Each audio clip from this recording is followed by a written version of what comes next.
Okay, my friends, we're back, and in this video we're going to show you how to assign tracks. What you want to do first, usually I do this with the unit off.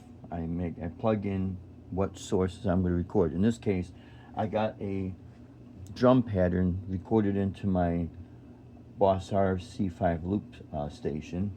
I'm running that stereo into tracks 1 and 2. Now, here's something interesting.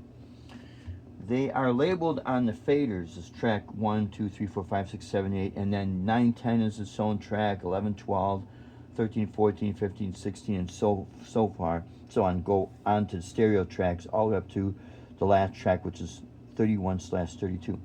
You can record 8 tracks simultaneously on this. Up here in this area, you have A, B, C, D, E, F, G, H. Those are 8 tracks. And you'll also have them on the screen right here. Let me zoom in on that screen so you could see this. Okay, if you can see that, you got 1, 2, 3, 4, 5, 6, 7, 8, A, B, C, D, E, F, G, H, I, J. That's what you got there. Okay, so I'm just going to do this very, very basically. So what you want to do is, let me go back one more set here. You're going to go to assign. Okay, I want to make sure I got, oh, that's off. Okay, make sure you go to assign.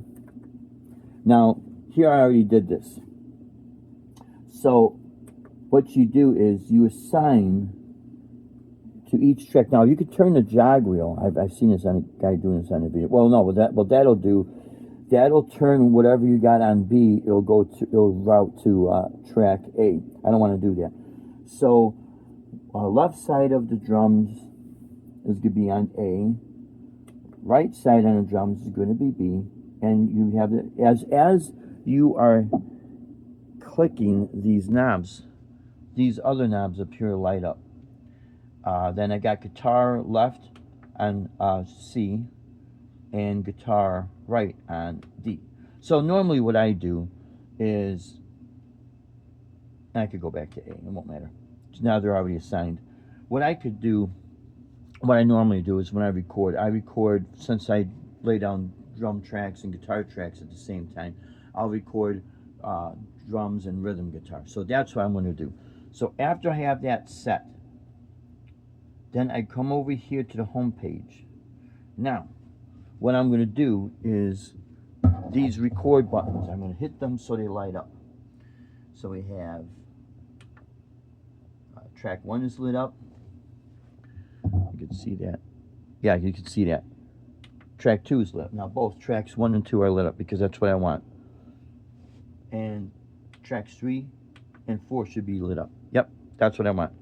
So I'm going to bring my master fader up to just a little bit below 0. Now this is just a demo, so this is not going to be, set in stone. And then I'm going to bring my 2 faders to 0. Actually, what I'm going to do, here, let's do this. I'm going to go ahead and engage the drum loop. You can see that it is registering on the screen. If you need to see that, let me zoom in one more time. Yeah, you can see that's registering on the screen. And I'm going to bring up, I happen to be coming out the headphone jack with a stereo cord into a Yamaha little amp here. So here we go. And hopefully you can hear that. Now I don't want my levels to peak so high, because digital distortion is not that good. Okay, so there we got that. Now let me grab my guitar, and I got my guitar volume pedal down, so I'm going to bring this on my faders. So let me back up a little bit. I'm going to bring my faders on the guitar slightly below the drums. Okay. Now let's go ahead and do this. Now I'm just going to do this with a clean volume. Now if I think my guitar needs to come up, you see how it's peaking? Let me zoom in on that. Yeah, see? I really don't want my guitar to peak louder than the drums, so I can always back that down. Okay, now I've never done this before, but I'm gonna go ahead and see if I can get this in record mode. Now we're recording. Yep, it's solid. I'm gonna back the camera up so you can see even more. Yeah, these are lit up, green and red. Let's zoom back in. Now I'm gonna start laying the track down.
Okay, now I just stopped the recording, although the drums are still going.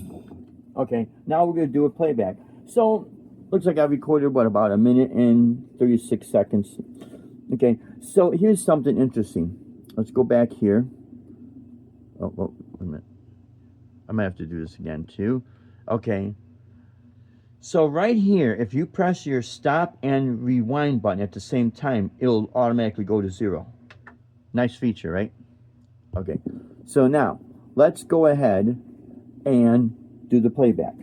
Now I might have to get out of record mode, so which is fine. So here, let me back up. Well, here, I'm going to do a test. Let's go ahead and play. Let's see if anything comes out. Usually if it's in record mode, oh, it does come out. Okay, good. I'm going to go ahead and get out of record mode. Okay, good. So this way you don't accidentally erase something. Okay.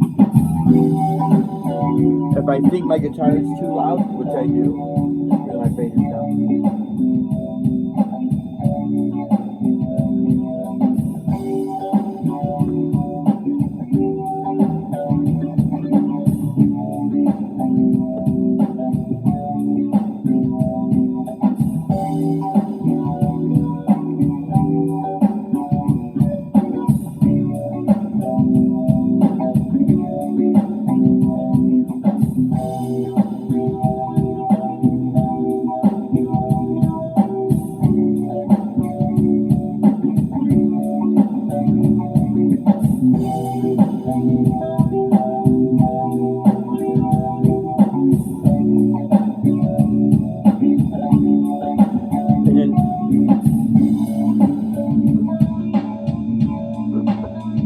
Here you have your monitor level.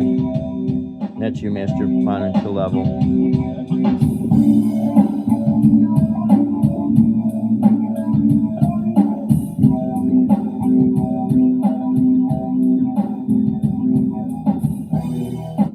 Okay, now I just stopped it right there, and we're good to go. So this is usually how I use this unit. I try to keep it as basic as possible, just get my initial recordings down. Now, obviously, if you're going to run your instruments, let's say you want to use a separate mixer. There's a lot of people that'll do that. They'll bypass the internal mixer, and what they'll do is they'll just plug in their own mixers. Depending on what your output is on your mixers, you should be able to have a lot of smaller mixers. They'll have 2 stereo sets out, meaning you could go into 4 tracks. But if you have something that's multiple, well, then you could obviously you could go up to 8 tracks, 8 inputs in here. the thing is, I would suggest the more outputs you have on your mixer, the more you'll be able to dedicate whatever instrument to those tracks. The only thing, my theory behind it is, everything going through that mixer will be recorded on tracks 1, 2, 3, 4, 5, 6, and 7, 8. So you have to keep that in mind. Unless you know if there's a certain way to route out, which maybe I don't know on this. That's why what I'll do is I'll go directly so that I dedicate the tracks to each each instrument to a track. So here, just to give you an example. Let's turn down the guitar. I know the guitar is playing there. Yep. All right. Let's bring up the guitar and turn down the drums. There you go. So see, it's isolated. And I personally prefer that to have more control over the recording. So anyways, I hope this has been helpful for you guys. I didn't want to make it very long, but I want to get right to the point so when you get this unit, you can start creating. All right, my friends, thanks for watching. Stay creative, rock on, and God bless.